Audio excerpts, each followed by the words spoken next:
नमस्कार, आप देख रहे हैं श्रेष्ठ भारत और आपके साथ मैं हूं संजीव चौहान, एक बेहद सनसनीखेज खबर के साथ जिसकी चर्चा पूरे देश में है। बिहार के सीएम नीतीश कुमार के फिर बिगड़े बोल। बिहार विधानसभा में सीएम ने लगाई सेक्स पाठशाला।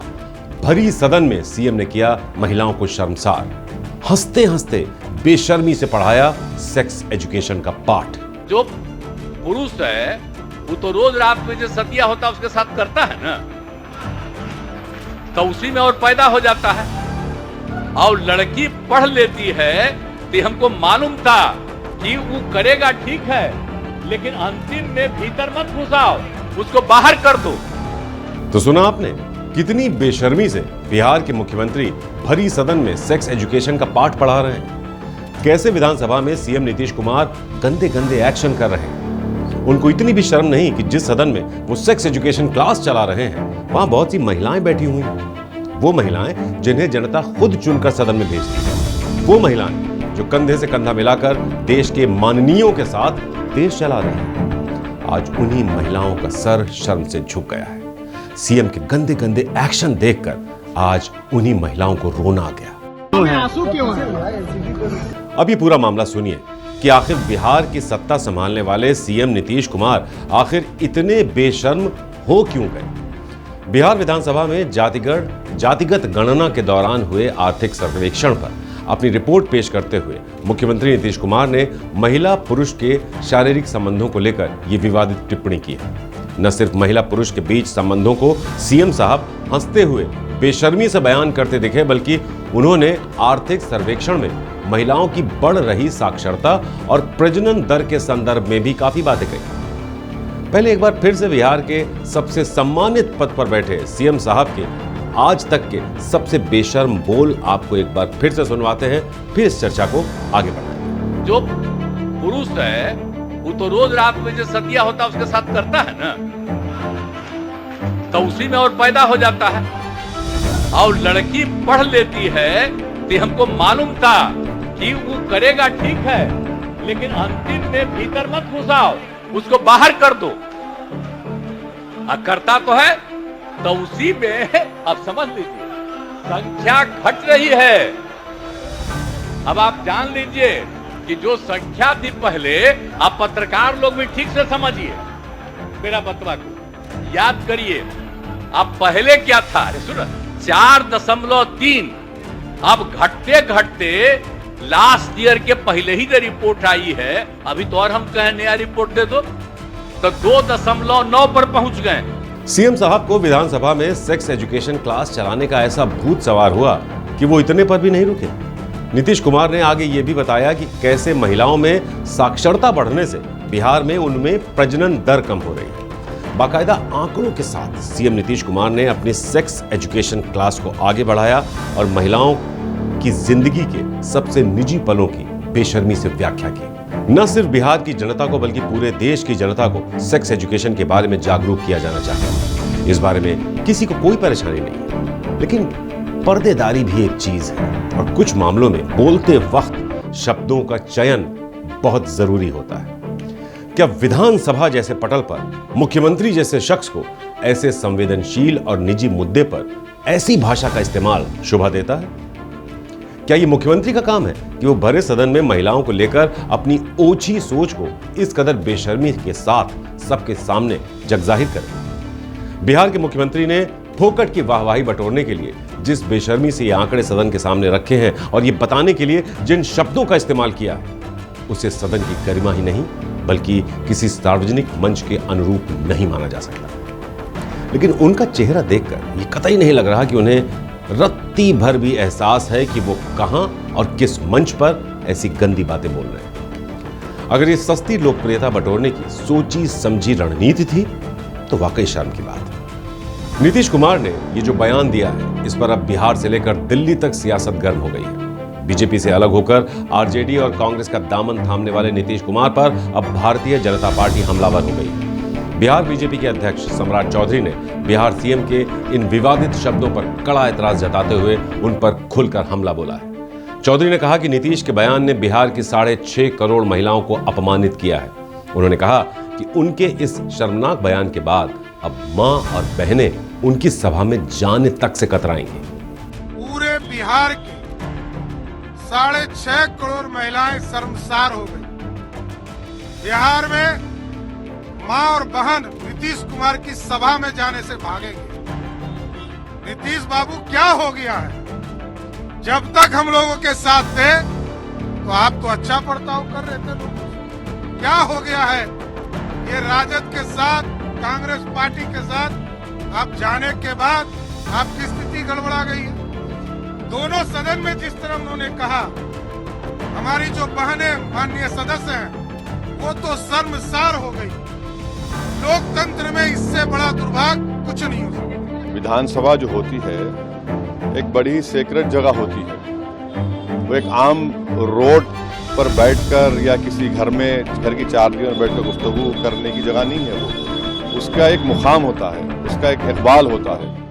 और वो एक प्रदेश के मुख्यमंत्री हैं, वजीर आला हैं, और वहाँ पर वो इस तरीके से, जिस तरीके से उन्होंने कहा है, बिल्कुल ही एक वल्गर किस्म की लैंग्वेज थी। उसको वो कह सकते थे कि जब जितनी महिला ज़्यादा पढ़ेंगी वो अपनी औलाद को कब पैदा करना वो वक्त तय करेंगे, मगर बजाय उसके इस तरह से बिल्कुल ही एक वल्गर तरीके से उन्होंने जिस तरीके से उसको डिस्क्राइब किया है अपने एक्शन से, अपने अल्फाज से, ये बिल्कुल ही सही नहीं है। भाई कम से कम आप इस बात का तो लिहाज रखिए कि आप कहाँ पर खड़े होकर बोल रहे हैं। वो बिहार की विधानसभा है, वो कोई सिनेमा थिएटर नहीं है कि लोग वहाँ पर कोई पिक्चर देखने आ रहे हैं जिसमें सर्टिफिकेट अडल्ट दिया गया है। ये कोई रोड पर आप नहीं बैठे थे। बीजेपी से 2 बार विधायक रही रश्मि वर्मा ने भी बिहार के मुख्यमंत्री के बयान की निंदा की। उन्होंने कहा, मुख्यमंत्री जब स्त्री पुरुष संबंधों के बारे में बोल रहे थे तो उनकी बॉडी लैंग्वेज देखिए, वो बाकायदा एक्शन कर रहे थे। मुझे याद नहीं कि विधानसभा जैसे सम्मानित फोरम में किसी ने ऐसा कभी कहा। मुख्यमंत्री पर बुरी संगति का असर है। मेरी मांग है उनके इस बयान को सदन की कार्रवाई से हटाया जाए। बाकी मैं विधानसभा में इस पर ध्यान आकर्षण प्रस्ताव लाऊंगी।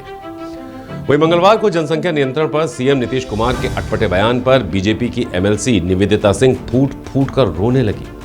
विधान परिषद में बैठी बीजेपी की महिला सदस्य निवेदिता सिंह ने सदन से बाहर आने पर रोते हुए कहा कि नीतीश कुमार का बयान सुनने लगी तो मैं शर्मसार हो गई, मजबूरन सदन से बाहर निकल कर आना पड़ा। आज जिस तरह का बयान माननीय मुख्यमंत्री जी ने सदन में दिया तो वो हम लोग को भी बहुत शर्मसार किया है और मैं अपने आप को रोक नहीं पाई। मैं उठकर सदन से बाहर चली आई और भी हमारे 7-8 महिलाएं बहनें थी। शायद वो अपने नेता को सुनना चाह रही, वो सुन रहे होंगे, मुझे उससे कोई आपत्ति नहीं है, लेकिन मुझे सुनने की शक्ति नहीं थी, इसलिए मैं हाउस से उठ के बाहर चली आई। हमारे अध्यक्ष से हमारे नेता भी बैठे हुए थे, लेकिन मैं खुद को नहीं रोक पाई और मैं उनके उस प्रवचन को सुनने का साहस नहीं जुटा पाई और मैं बाहर चली आई। मुझे आंखों में आंसू इसलिए है कि एक महिला होना, आज उन्होंने बता दिया, उन्होंने बेइज्जती कर दी सरेआम। जो विषय पर्दे के पीछे होता है वो सारी दुनिया जानती है। आज का युवा तो यूट्यूब और सारे मोबाइल हाथ में आपके, कौन नहीं जानता है सेक्सुअल। किसको पढ़ा रहे हैं आप, किसको बता रहे हैं? इन्होंने पूरे बिहार की महिला कौम, पूरे देश की महिला कौम को इन्होंने बदनाम कर दिया सरेआम सदन में। आपको बता दें कि 13 करोड़ की जनसंख्या वाले बिहार राज्य में आबादी एक प्रमुख मुद्दा रहा है।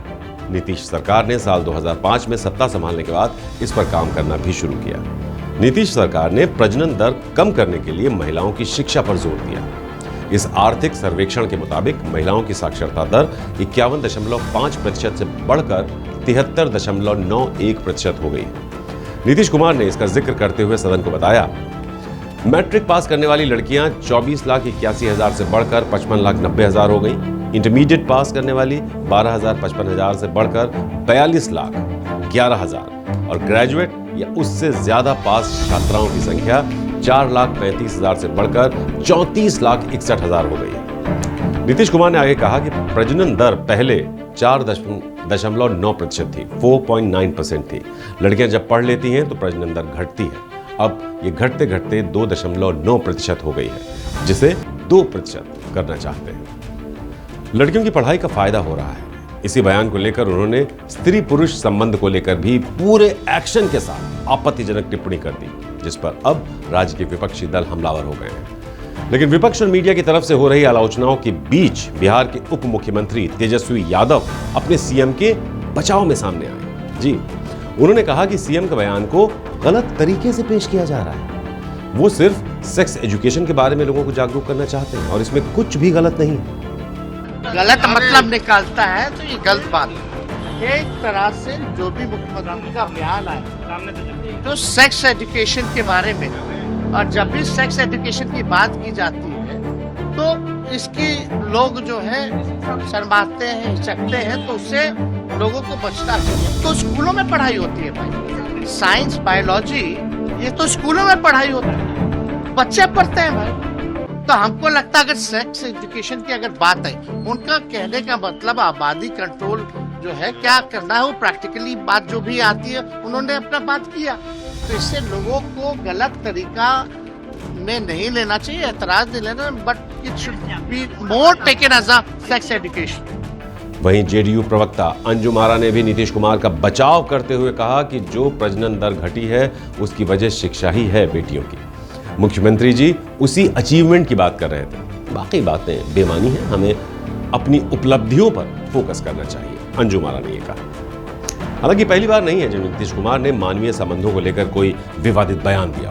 पिछले ही साल पटना के मगध महिला छात्रावास का उद्घाटन करते हुए भी उन्होंने समलैंगिकता पर निशाना साधते हुए कहा कि लड़का लड़की की शादी होगी तभी बच्चा पैदा होगा, लड़का लड़की शादी करेगा तब कोई पैदा होगा। चलिए असल मुद्दे पर आते हैं। मंगलवार को बिहार विधानसभा में जिस जातिगत जनगणना को लेकर ये सारा बखेड़ा खड़ा हुआ था, अब जरा उस पर भी थोड़ी बात कर लेते हैं कि विधानसभा में सीएम नीतीश ने इस पर क्या कहा। बीते दिन नीतीश ने बिहार विधानसभा में अपने आंकड़े पेश किए और कहा, पिछड़ा, अति पिछड़ा, अनुसूचित जाति, जनजाति वर्ग के लिए 50% आरक्षण को बढ़ाकर 65% किया जाए। जाति आधारित जनगणना के आंकड़ों के आधार पर सामाजिक, आर्थिक और शैक्षणिक स्थिति को ध्यान में लेकर कुछ निर्णय लिए जा सकते हैं। जैसे जाति आधारित गणना में वर्गवाद के आंकड़े मिले, उसमें पिछड़ा वर्ग का 47.12%, अत्यंत पिछड़ा वर्ग का 26.01%, अनुसूचित जाति का 19.65%, अनुसूचित जनजाति का 1.68% और सामान्य वर्ग का 12.55% है। अपर कास्ट का कुल मिलाकर 52.52 और पिछड़ा वर्ग का 27.12 और अति पिछड़ा वर्ग का 36.01 और अनुसूचित जाति का 16 से बढ़कर 19.65% हो गया है। इसीलिए अनुसूचित जाति के लिए कोशिश करनी चाहिए। अनुसूचित जनजाति पहले 1 से कम थी, वो अब 1.68% हो गई है। इसके लिए आगे भी प्रयास करना होगा। ये अनुसूचित जाति का 20% और अनुसूचित जनजाति का 2% हो जाएगा। पिछड़े वर्ग की महिलाओं को पहले से मिल रहे 3% आरक्षण को पिछड़े और अति पिछड़ों के आरक्षण में शामिल किया जा सकता है। अब तो 35% दे दिया है, अब 3% को छोड़ देना चाहिए, क्योंकि अब पूरे बिहार में महिलाओं को वो दे रहे हैं आरक्षण। ऐसे में पिछड़े और अति पिछड़े वर्ग के लिए आरक्षण बढ़ना चाहिए।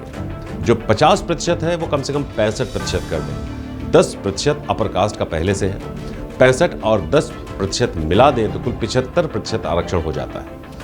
पहले 40% सबको फ्री था, अब वो 25 हो जाएगा। पिछड़ा, अति पिछड़ा, SC, ST के पास 50% आरक्षण है, उसे हम लोग कम से कम 65% कर दें। ये आप लोगों से परामर्श है।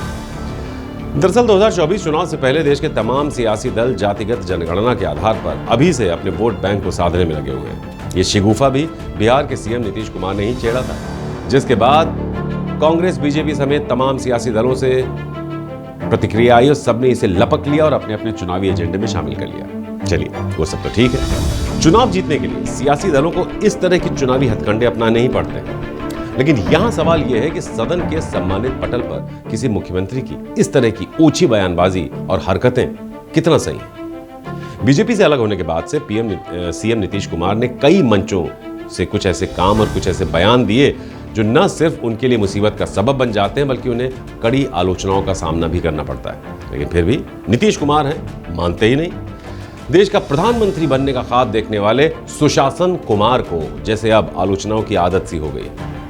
लेकिन इस तरह के विवादित बयान बिहार की जनता को कितने रास आते हैं, ये वक्त के साथ साफ हो जाएगा। नमस्कार।